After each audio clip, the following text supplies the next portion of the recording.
Why is it that in so many modern, so-called fucking civilized countries and nations and continents, is it such a almost universal fact that male suicide absolutely is out of proportionately more than female suicide?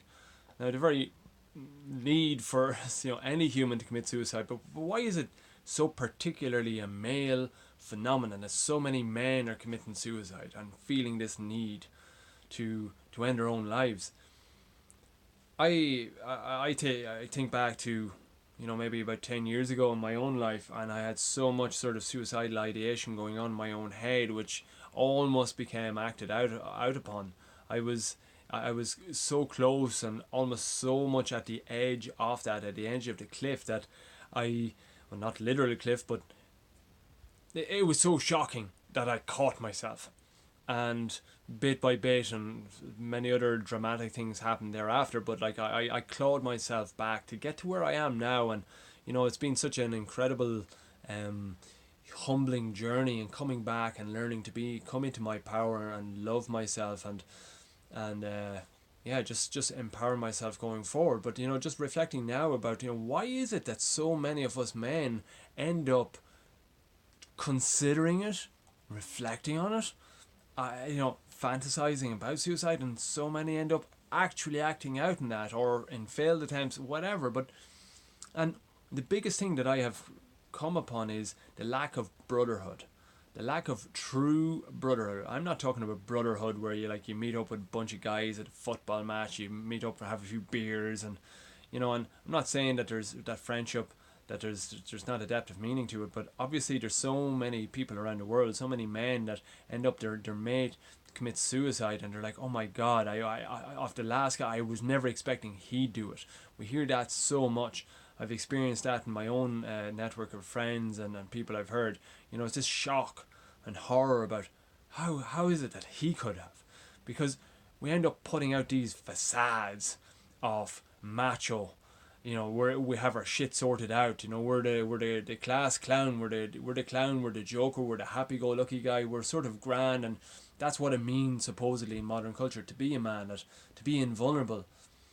And yet, every man has his vulnerable side. Every man has his shadows. Every man has his inner demons that in late hours of night work away at him.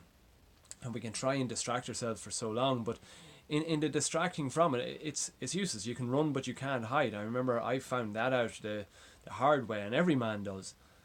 But it's the lack of brotherhood that when I look around, and I started where I'm coming so intensely for this, the New Earth Kings movement, the brotherhood that I'm starting slowly but surely around the planet. There's the private Facebook group. Feel free, if you're looking at this, to apply to enter into that. We'd love to have your presence there. But it's this brotherhood that the aim is to ultimately, as soon as possible, have 1 million plus men around the world forming this brotherhood of conscious masculine heroes and men coming into their king power, of just true unlimited love, coming together, to support each other, to love each other, and to challenge each other to step even further into our power. In the weekend, just after having the first international meetup of that, every man was talking about the love, and about the need, the absolute need for brotherhood, the need to find a bunch of men that they could open up their heart and soul and pour out their love, pour out their spiritual poetry, pour out their feelings of pent up stories of shame that they've held in themselves from their really young boys to early adulthood. These stories that have been clawing away, gnawing away at their subconscious, to be in a space of sacred brothers that can actually have the power to hold the conscious witnessing awareness behind like whatever comes up from a man. That's the brotherhood that, because it's lacking, men end up feeling that ending their life is actually easier than asking for help, because all the social conditioning has been that it's a weak man that looks for help. That's fucking bullshit.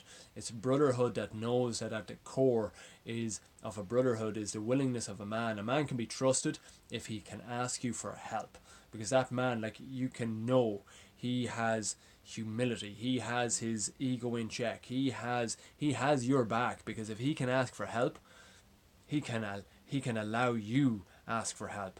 This is brotherhood. This is essential.